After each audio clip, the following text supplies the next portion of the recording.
How often does it happen? You sit for hours, working through something, draining your energy, overloading your cognitive capacity, and by the end, you are tired. Somehow, nowhere near to what you thought you could complete.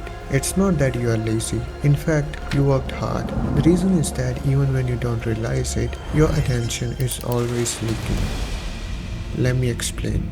In 2017, Adrian F. Ward and researchers at the University of Texas at Austin found something disturbing. They found that even the mere presence of your phone can reduce your available cognitive capacity even when you are not actively using it. The reason they gave is that your phone may still occupy part of your limited attention because your brain treats it as an important object. So, even when you are not touching it, some part of your mind may still be managing its presence. And this doesn't only apply to phones. Any object your brain sees as important, something linked to reward, threat, or an unfinished goal, can pull attention even when you are not actively using it.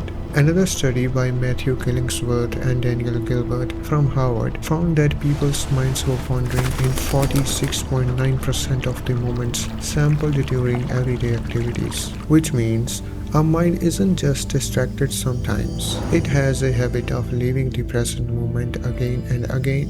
So one of the main issues is that we are not fully inside the time we already have. In this video, I'm gonna talk about two broad topics to maximize productivity. I tried to keep the video as short as possible, so everything we discuss is directly linked to getting more done. The first thing is efficiency. How effectively we are able to do what we do. We improve it in two main ways, by reducing friction and by increasing speed through leverage. First, how do we minimize friction? By removing distractions from both our environment and our mind. The trick is to limit your options to the most immediate task you need to focus on. So, your brain does not have to keep juggling everything in front of you. Your brain won't have to decide every few seconds between your current task and everything unrelated it sees. Close every tab and application that is not related to your current goal or is no longer needed. Anything unnecessary should not be around you, whether it is physical or digital. Do not build an inventory around yourself. You can get things again if you want them. We keep things around us like an inventory, thinking we might need them, but most of the time, we finish the work without even touching them. All they do is occupy space in our working memory. Second, we need to do the same thing mentally. Managing our environment was 50% of our solution. The next 50% is practicing building focus on what we do. Our brain just gets carried away in thoughts sometimes. The best way to control this wanderer is to consciously repeat everything we are doing. This brings your mind back to your task and stopping it from wandering. If you want to learn more about this, you can check my last video. Our goal is to put as little load as possible on our cognitive capacity.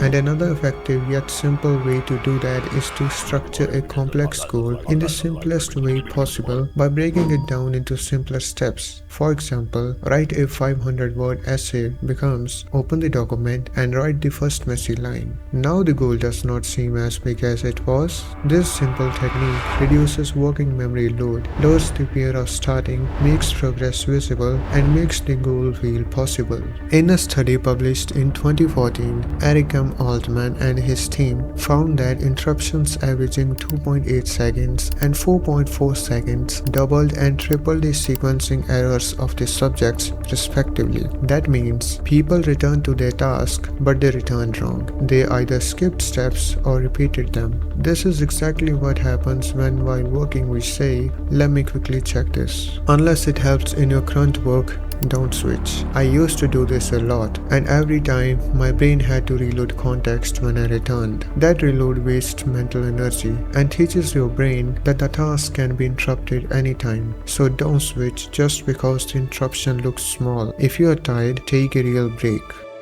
Now let's come to leverage. Once friction is reduced, we can speed things up by finding what slows us down and building systems around it. Ask yourself, what am I repeating again and again? What decisions do I keep making? What part of my process always slows everything down? Leverage means creating something once that saves time later. A template, a checklist, a preset, a workflow, or even a new skill. Anything that saves future effort. Avoid having to repeat tasks. And the most important place to apply leverage is your bottleneck. A bottleneck is the one thing that slows the whole system down. If you make videos and editing slows your process, then editing is your bottleneck. If writing slows it down, then writing is your bottleneck. Find the bottleneck, improve it first, and then the whole system becomes faster. Now let's talk about the thing every fake Alpha Sigma productivity account seems terrified of. Rest. Productivity does not come from just spending more hours. It comes from the quality of your brain inside those hours. Rest protects attention, working memory, decision making, self-control, and creativity. Without it, normal tasks start feeling heavier. Your thinking gets foggy, your body slows down, and you lose clarity. At that point, you are not becoming more productive. You are just working with a weaker version of yourself. And rest is not only sleep. Sometimes the best ideas come when you step away from a problem that is already loaded in your mind. This is called incubation. It means you work on something, struggle with it, and then step back. While you are not consciously forcing the answer, your brain gets space to reorganize the material in the background. It can break your fixation, loosen the pattern you were stuck in, and help you return with a fresher perspective. But don't confuse this with magic. Incubation cannot create knowledge out of nothing. It only works with the material you have already given your brain. I personally use one small rule. Let the last task settle. When I finish a high effort or high stimulating task, I don't instantly jump into another task. I leave a small gap before jumping on to the next. Even just 5 minutes help. No stimulation, no input, just closure. Because when you stop working on task A and move to task B, part of your attention can remain stuck on the previous task. This is called attention residue. And this small gap gives your brain a cleaner exit from the last task, because if you never let it settle, part of your mind keeps leaking backwards while you are trying to move forward.